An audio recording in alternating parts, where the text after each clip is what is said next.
Okay, creative flex. So you guys get it, Berkeley asked, putting more muscle flex into his raised arm field goal gesture than necessary. Berkeley flexed his pecs as he squeezed his hands into a steeple in front of his lips and continued. Just spread out and bring back whatever you thought was interesting. Bugs, plants, rocks. Then we'll vote and the winner gets the Camp Lotta Wada Nature's Friend trophy. Good grief, Helen thought with her favorite Charlie Brownism. Apathy for the task was bad enough, but the real pain was compulsory inclusion in this tribe of idiots. They were not her tribe. Helen waited until Berkeley muscularly dispersed the group and picked her own untraveled route through an overgrown field. This was more to her liking, barely able to hear the other kids and able to think quiet thoughts. She might just make up a story as she walked along, write it down in her notebook if she deemed it high enough quality. Helen thought about Berkeley with his stupid muscles. What if Berkeley had a muscle cramp swimming out to the lake raft, the one the kids were always detaching from its anchor? Helen would swiftly realize only her fast reaction time getting a canoe in the water could save Berkeley. That might make a good story. Helen pulled a cattail of grass stem to chew on. Then she laughed. This cattail would be her nature's friend entry. That job was done. She sat on an old remnant of wooden gate, pleased that she was completely hidden from view of any of the other Lotta Wada campers. She towed a rotten plank idly, thinking of extra details for her canoe rescue story. The plank tipped over, revealing wet, fertile earth, just as 3 centipedes ran up her breeches and under her shirt. Berkeley later found Helen in her underwear, shivering on the lake raft, mumbling to herself. So that's creative flex. So I had here's the illustration for it. Wow. Anyway, this is called, so I gave myself the task of doing a story that is nothing but dialogue. So that's what Dry Gulch Night Patrol is. Oh, this is going to be good. Hell's fire. Who threw that rock? Ha ha. Is that you, Bill Honeycutt? Where do you get off throwing rocks? It's me, all right, Sheriff Bond. What's left of me? What do you mean? Get on your feet, you pig slop. I can't use my legs no more, Sheriff. Maybe a toe to your backside will say different. Wish I could help you, Sheriff. Your legs sound like you got a bundle of twigs tied up in your pant legs. Might be. I don't want to look. What happened? Where's your dumb, ornery, dirt-loving brother? Quit that crazy man laughing, Bill Honeycutt. You ain't crazy. Don't act crazy. Being turned into a tumbleweed, Sheriff. That's crazy. I seen it. That old Indian yonder that you ain't even noticed, lawman, he done it. Where? They're sitting cross-legged by that cactus. Looks like he's asleep. That's called Indian style. Sorry, Carl. Looks like he's asleep. Then he's talking in his sleep. Listen, listen. He's saying a prayer of some kind, I reckon. Ben and I seen him there. We thought rousing him might be a tickle. You two probably meant to bully him out of some trifle, a necklace or his hat. Ben pulled that big round black hat off his head. That old man turned up that wrinkled red face. He looked like a stewed prune, he did. Them eyes, though, weren't Indian eyes. Quit that hee-hawing, Honeycutt. What are you saying here? Ben just looked into them goat eyes of that Indian and started to... What? What started? He started to patch. Patch? I never seen anyone patch before. I mean, a patch of his hair would blow away and a patch of his face would get brown and crack. How long did you stand there and let this patching go on? It was real quick. All of a sudden, his clothes blowed away like a dandelion head. Bunch of dry leaf crackling sounds, and my old dirty brother Ben was a tumbleweed. Oh, God. Horse manure. Now you shut that. No, no. What are you gaping at? He stood up, Sheriff. Hold it right there, Chief. Shoot him, Sheriff. I ain't shooting an old 4-foot Indian 5-foot of poncho. I'm patching, Sheriff. Lord, get me away from here. Let go of my pants. Your fingers is stabbing my leg. Your fingers turn into brambles. Sheriff, don't look at his eyes. His eyes. Bill, you changed into a tumbleweed. Oh. Hell's fire. So it's called the spy blimp. Oh, you're so good. High above the deep northwest Canadian forest, in his private blimp, Preston focused on a tiny cabin located miles from any other human being. This spot had become the nexus of his obsession, the creature known as Bigfoot. Rich and eccentric is a common combination. To be rich often means to indulge desire and interest. The more stable of the rich had their desires firmly centered on money. Rich men like Preston spent money on childhood interests, turning them into research. God, I can't speak today. The cabin below belonged to an odd man named Wanderloo.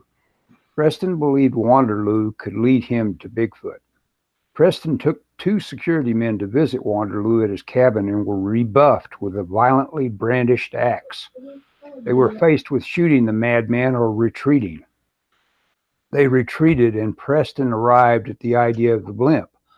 A brilliant solution, except when storm clouds shared the sky with Preston, frightening him as much as Wanderloo with his axe. Electric flashing dark clouds like the ones today. I'm halfway through, by the way, so if you were hoping this would be over. I already know you're not going to be, you're not going to waste anyone's time with some bloated, this is my phone book. You edit it down to the tight. This interest in Wanderloo began when he traded a fur for supplies. That fur, with unique markings and textures, made its way to Preston. Scientific testing indicated it was a large and unknown animal. An animal Preston wanted to know more about, so now he stalked Wanderloo, trailed him from invisibly 1,000 feet high in the sky, night and day. Over an hour ago, Wanderloo exited the cabin and lay face down on the ground in a small clearing. Dirt flew from under him in an astonishing bulldozer frenzy. In less than 10 minutes, Wanderloo was buried in soil. Preston monitored this shallow grave. In the stormy 2 hours that passed, it became a mound. Preston had cameras recording as he witnessed the shocking event. There was a thunder crash as the mound exploded. A huge Bigfoot creature stood in the crater, dirt tumbling out of its fur. Preston realized Bigfoot was more like a werewolf, a shapeshifter requiring some hitherto unknown communion with the earth to transform. Wanderloo was a Bigfoot, possibly the only Bigfoot. Preston gaped at Wanderloo, the Bigfoot, as it turned its head and looked directly at him, seeming to lock eyes with Preston through the telescopic lens.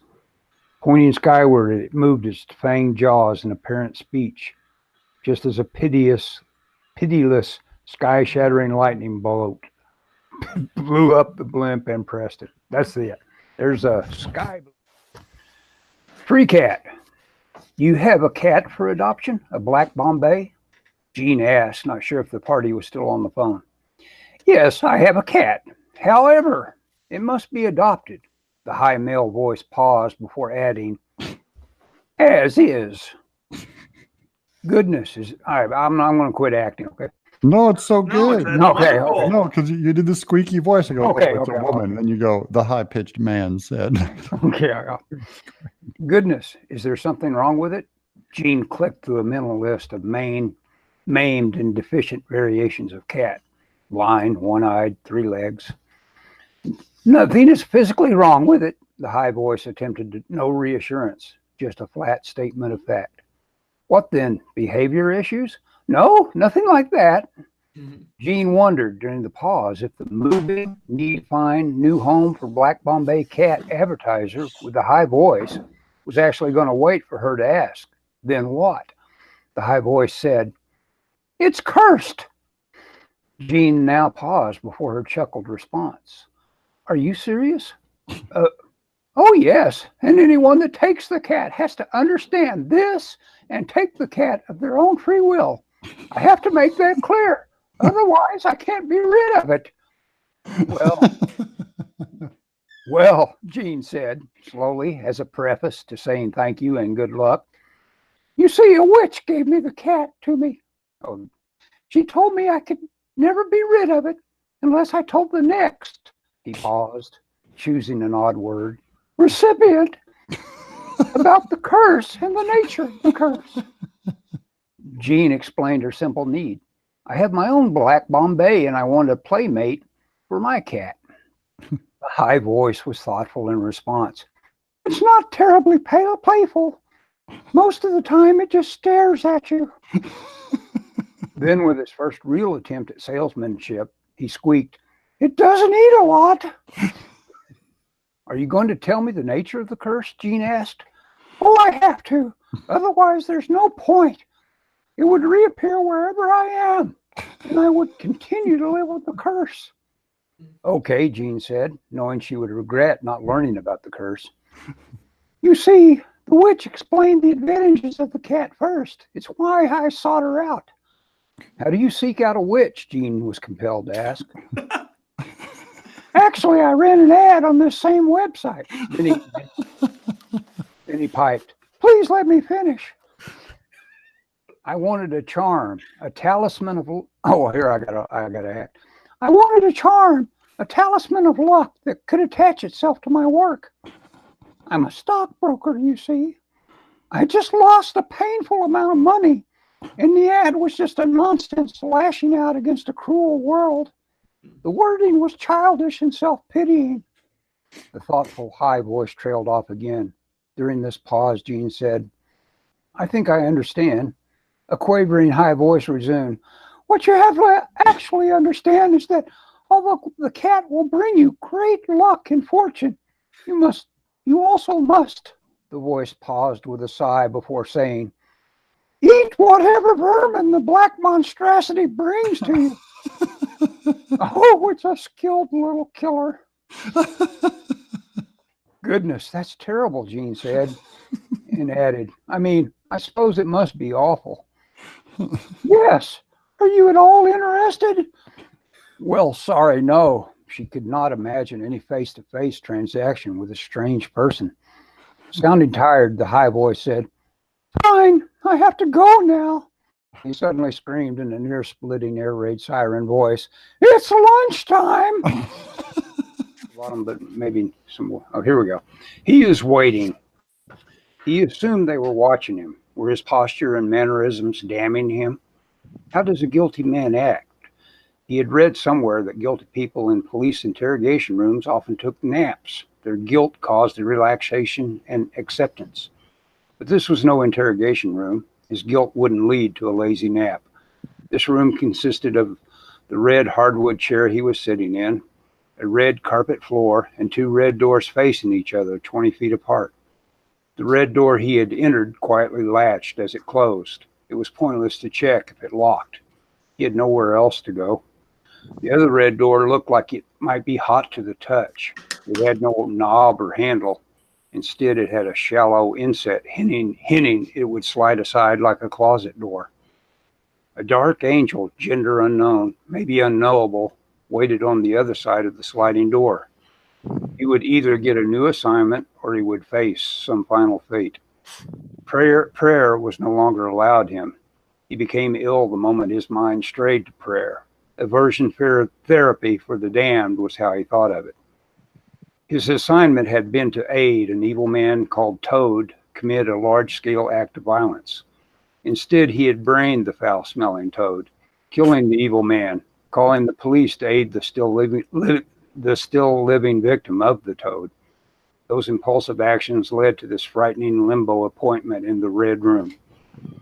Confronted with the evil Toad's day-to-day horrors caused in him a deep impulse to cleanse. But he was not still on Earth to cleanse, just the opposite. The hot door opened a crack, beginning a constant slow sliding. His heart raced the entire time it took to slide fully open, revealing a cold black, empty space beyond. He smelled something familiar. It was the toad emerging, just visible in the dark, seemingly buoyed by the blackness. The toad looked quite sad, a deep dent in the top of his head. The red floor, so slow to open, suddenly slammed shut, and his chair pitched him onto the floor with a mousetrap sudden savagery. He raised his head from the ground. It wasn't red carpet. It was sweet-smelling grass. He was now in a vast, beautiful park. Someone was waving at him from a faraway hill. He couldn't wait to meet whoever it was. Oh, Flash fiction. They're just a paragraph or so long. I'm not dishonest. I always tell cashiers when they give me too much change. That's just one example. There are others. I try not to lie. I've never thought myself capable of being a criminal. But I just broke into a good friend's bookstore and did costly damage to his property. But now I'm here. The window is broken and can't be unbroken, just as I can't stop myself from stealing the book I am here to steal. Why do I need to steal the book, you wonder? Because I fear the book wants me to steal it. I experienced a flush of pleasure lifting the book from its broken glass display, like a compliment deserved might flush the recipient. The book itself seeming to congratulate me for my criminal industry. The lights are on in the store. I don't mind that law enforcement might notice. I'll be done here soon enough. The book is a trap, you see, ready to be sprung on unfortunates that have read other books. I have read those other books. A casual page turn in this unclean book hooked me as deeply as a fisherman's gaff. Imagine yourself as the avid reader I assume you are, suddenly faced with words that don't impart meaning, but instead fall like tumblers, opening a lock deep in your mind. That is my mind, now unlocked. These next words must be said aloud. I write this note before I say those words because after their utterance, I will be insane. Insane because my mind will no longer be attached to this world, your world. I bid you an honest farewell. The end. Oh,